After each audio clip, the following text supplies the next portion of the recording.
मेरा नाम सत्येंद्र सिंह है। मैं देहरादून उत्तराखंड से हूँ और जो कि मैं बताना चाहता हूँ कि मेरे एक चेस्ट में सिस्ट बना था, जिसके सिलसिले में मैं काफ़ी टाइम से परेशान चल रहा था।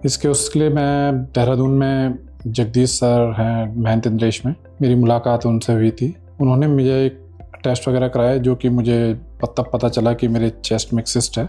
उसका उन्होंने कहा कि ये दूरबीन द्वारा ही इसका इलाज होना है। तो फिर उनके बाद मैं देहरादून में मोहन सर से मेरी मुलाकात हुई।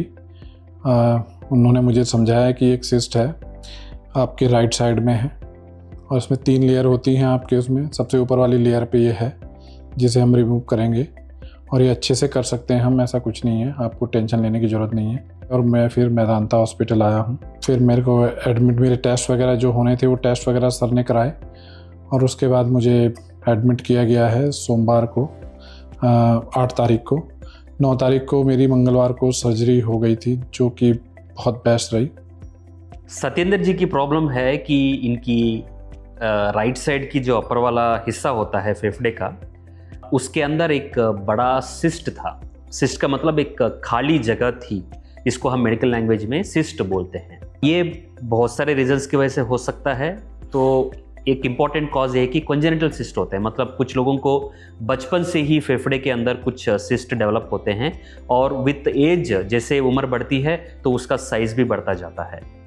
प्रॉब्लम केवल खाली जगह का नहीं है। प्रॉब्लम यह है कि जब खाली जगह रहता है, सिस्ट बनता है छाती के फेफड़े के अंदर, उसके अंदर बार बार इन्फेक्शन होने का पॉसिबिलिटी रहता है, या उसमें पानी भर सकता है, पस भर सकता है, वो सिस्ट रप्चर होके छाती के अंदर हवा भर सकता है। ऐसे बहुत सारे प्रॉब्लम्स इसकी वजह से हो सकते हैं।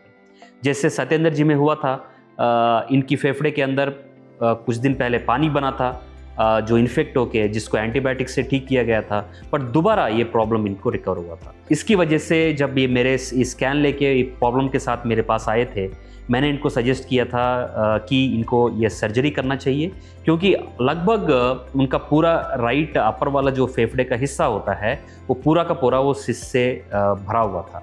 सो इसमें मैंने उनको बोला था कि अगर परमानेंट सोल्यूशन आप चाहते हैं, ये बार बार इनको प्रॉब्लम ना हो, राइट साइड की पूरा अपर वाला हिस्से को निकालना इनके लिए एक डेफिनेटिव सोल्यूशन है। मैं सर्जरी से 1 दिन पहले एडमिट हुआ था। अगले दिन ओटी में सुबह ले जाया गया 8 बजे। 1-2 मिनट की ही याद है क्योंकि एनेस्थीसिया दिया गया, उसके बाद मुझे कुछ याद नहीं है। उसके बाद मैं आईसीयू में ही मुझे 2-2:30 बजे करीबन होश आया, जो कि मेरे फैमिली मेम्बर डॉक्टर लोग मेरे पास ही थे।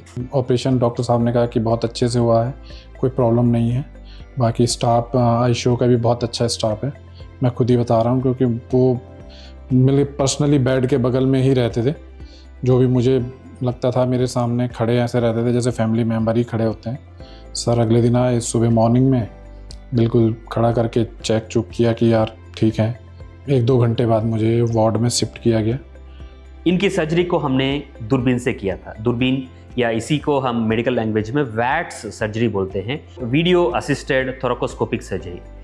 ये सर्जरी का मतलब ये है कि इस सर्जरी को हमें ट्रेडिशनली ओपन सर्जरी करते थे पुराने ज़माने में, जिसमें पूरा छाती खोल के मांसपेशी काट के फिर पसलियों को सेपरेट करके हाथ छाती के अंदर डाल के ये सर्जरी करते थे। बट आज की ज़माने में उसी सर्जरी को हम दूरबीन से कर सकते हैं, जिसमें पूरा छाती खोलने की ज़रूरत नहीं होती है। छोटे छोटे छेद से ही हम इस पूरा सर्जरी को हम कर सकते हैं, जैसे इनकी केस में किया था। दूरबीन से ही इनका राइट साइड की जो अपर वाला हिस्सा के अंदर जिसमें ये सिस्ट की प्रॉब्लम थी, उस राइट वाला अपर वाला हिस्से को हमने कम्प्लीटली निकाल दिया था, जिससे इनकी सर्जरी जो है वो कंप्लीट हो गया था और इनकी सक्सेसफुली ठीक हो गया था। फिर वार्ड में आने के बाद बाकी यहाँ का स्टाफ था, मेरे को फिजियो वाले आए हैं। उसके बाद उन्होंने मुझे कहा कि आपको तो एक्सरसाइज करनी है, आप लेट नहीं सकते।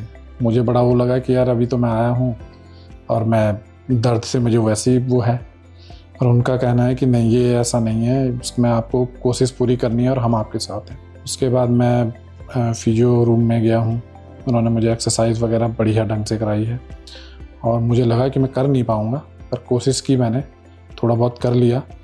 उसके बाद मुझे लगा कि हाँ मुझे ये करनी चाहिए क्योंकि मेरा दर्द हल्का कम होने लगा। और फिर रेगुलर ही मैं और सर आते थे, मुझे लेके जाते थे, तो मैं वो करता रहता था। अब बाकी डे में नर्सिंग स्टाफ वगैरह होता था, तो अच्छा है नर्सिंग स्टाफ। मैं ये कहता हूँ अगर मेरे साथ कोई मेंबर भी ना हो यहाँ पे, तब भी मेरे लिए वो 24 घंटे खड़े हैं। मतलब मेरी एक बैल पे सेकंड में समथिंग पहुँच जाते हैं कि भाई कोई प्रॉब्लम है या कुछ है।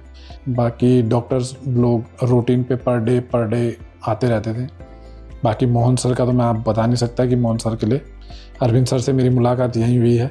बहुत अच्छे डॉक्टर हैं, बहुत बेस्ट, नेचर से सब चीज़ से बहुत अच्छे हैं। मोहन सर से मेरी मुलाकात देहरादून में ही हुई थी, वहीं से मुझे उनका नेचर मुझे बहुत अच्छा लगा था। और यहाँ तो मैं बता नहीं सकता, सर पर्सनली मिलने भी आते हैं कि भाई ठीक हो, क्या है प्रॉब्लम बताओ, मुझे बताओ, मैं हूँ यहीं। सो सर्जरी एक पार्ट है, पेशेंट की जब रिकवरी होता है सर्जरी एक पार्ट है।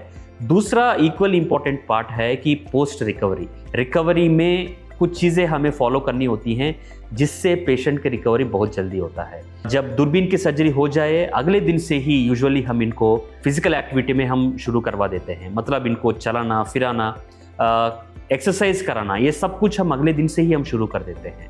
और इनको इंसिस्ट करते हैं कि हाई प्रोटीन वाला खाना इनको खाएं, क्योंकि सर्जरी के बाद जो जख्म होती हैं वो सब हील होने में प्रोटीन की रिक्वायरमेंट बहुत ज़्यादा होता है। तो इसलिए पेशेंट्स को हाई प्रोटीन डाइट पे अगले दिन से ही हम उनको इंसिस्ट करते हैं, उनको फोर्स करते हैं कि खाएं, ताकि इनका रिकवरी जो है जल्दी हो जाए।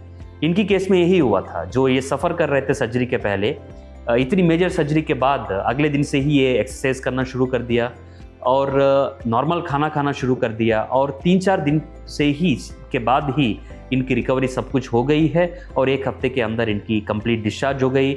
ये सब पॉसिबल है केवल वैट सर्जरी की वजह से, जिसमें सर्जरी का ट्रॉमा कम होता है और पेशेंट्स को बहुत सारे इसकी वजह से बेनिफिट्स होते हैं। मेदांता टीम और अरविंद सर की टीम, इन सब का मैं बहुत बहुत थैंक यू और बहुत धन्यवाद, जिन्होंने आज मुझे इस उसमें मैं है। जब मैं आया था मुझे इतना लगता नहीं था कि ये पाएगा, पर आज मैं सर खड़ा होकर चलता हूँ, साइकिलिंग करता हूँ, 3 टाइम वो करता हूँ, पसीना बहाता हूँ, हर चीज़ से बहुत फिट हूँ और फिट हो गया हूँ। मैं अपने उस पर जा सकता हूँ, कितना भी आप मुझे चला सकते हो, इतना फिट कर दिया है। मैं मोहन सर से पहली बार देहरादून में मिला था, महीने में वहाँ पे OPD के लिए आते हैं। मैं ये चाहता हूँ कि कोई भी देहरादून या उत्तराखंड में इंटरेस्टेड हो तो वहाँ पे पक्का मिलें सर से। सर से मिल के आपको ऐसा लगेगा कि सर वाकई में हैं इस चीज़ के लिए। आपको कुछ ऐसा फील नहीं होगा कि किसी वैसे से मिल रहा हूँ। बहुत बढ़िया मेरा एक्सपीरियंस रहा है और मैं उनके साथ बिल्कुल थैंकफुल हूँ कि सर मुझे वहाँ मिले। Thank you.